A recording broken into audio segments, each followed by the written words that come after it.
L'Appel de Cthulhu est une nouvelle écrite par H.P. Lovecraft en 1926 et publiée pour la première fois dans le magazine Weird Tales en 1928.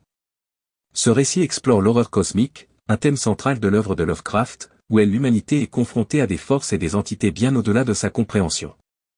Voici un résumé détaillé. Introduction. L'horreur indicible. Le narrateur, Francis Wayland Thurston, commence par expliquer qu'il rassemble des éléments épars d'une enquête étrange héritée de son grand-oncle, le professeur George Gamel Angel, un spécialiste des langues anciennes. Angel est décédé dans des circonstances mystérieuses, et Thurston soupçonne que ses recherches ont conduit à sa mort. Thurston découvre des documents laissés par son grand-oncle, dont une sculpture étrange et des notes décrivant des phénomènes étranges liés à un culte mystérieux. Le récit est structuré en 3 parties principales, retraçant les indices menant à la révélation de l'existence de Cthulhu, une entité cosmique terrifiante.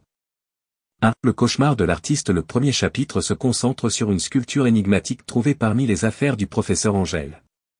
Il s'agit d'une statuette représentant une créature monstrueuse, mélangeant des caractéristiques humaines, draconiques et céphalopodes. La sculpture a été réalisée par Wilcox, un jeune artiste rêvant de paysages cyclopéens et de créatures monstrueuses. Wilcox rapporte avoir fait des rêves étranges, peuplés de cités immergées et de champs inhumains, à partir d'une date précise. Ces visions coïncidant avec une vague mondiale de phénomènes inhabituels, des cauchemars collectifs, des comportements étranges chez les animaux, et des récits de cultes marginaux parlant d'une entité appelée Cthulhu. 2. Le récit de l'inspecteur Legrasse. Le deuxième chapitre raconte une histoire remontant à 1908, rapportée dans les notes d'Angel. Lors d'une enquête en Louisiane, l'inspecteur Legrasse avait consulté Angel à propos d'une idole similaire à celle sculptée par Wilcox. Cette idole avait été trouvée au cœur d'un rituel macabre mené par un culte vaudou. Les membres de ce culte, capturés par la police, parlaient avec vénération de Cthulhu, une créature endormie au fond de l'océan, attendant son réveil pour dominer le monde. Des chants rituels disaient, dans sa demeure de Herlie, Cthulhu mort attend en rêvant. Legrasse découvre que ce culte est bien plus ancien et répandu qu'il n'y paraît, avec des traces remontant aux anciennes civilisations humaines. 3. La folie sur les mers. Le dernier chapitre révèle les éléments les plus troublants. Thurston découvre un récit maritime consigné dans le journal du capitaine Gustave Johansen, un marin norvégien. Le bateau de Johansen, l'Emma, avait été attaqué par des cultistes fanatiques dans le Pacifique Sud, près d'une île émergée de l'océan, correspondant aux descriptions de la cité de Herlie. Avec son équipage décimé, Johansen explore cette île et découvre des structures titanesques et non euclidiennes défiant les lois de la géométrie.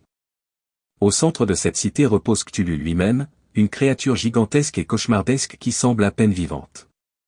À un moment donné, Cthulhu se réveille, provoquant une terreur indicible. Johansen et ses compagnons fuient désespérément. Le marin raconte avoir réussi à percuter la créature avec son navire, provoquant son retour dans les abysses. Toutefois, l'expérience traumatise Johansen, qui décède peu après avoir rédigé son récit. Conclusion, l'horreur persiste. Thurston conclut son récit en admettant qu'il est hanté par les implications de ses découvertes. Il comprend que le culte de Cthulhu existe toujours, et que l'humanité est insignifiante face à des forces cosmiques immenses. Bien que Cthulhu ait été temporairement renvoyé dans les abysses, son réveil est inévitable. Thurston, comme son grand-oncle, craint que sa connaissance de cette vérité ne le condamne. L'humanité, confrontée à l'indifférence de l'univers et à des entités incompréhensibles, reste vulnérable. Thème majeur. L'horreur cosmique. L'histoire illustre l'insignifiance de l'humanité face à des forces cosmiques bien au-delà de sa compréhension. La fragilité de l'esprit humain, les personnages confrontés à la vérité sombrent dans la folie ou sont détruits par ce qu'ils découvrent.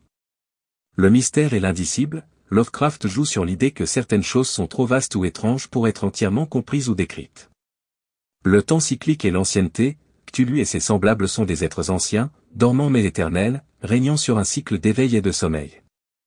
Ce récit reste une pierre angulaire de la littérature fantastique et a grandement influencé la culture populaire, donnant naissance au mythe de Cthulhu et à une multitude d'œuvres dérivées.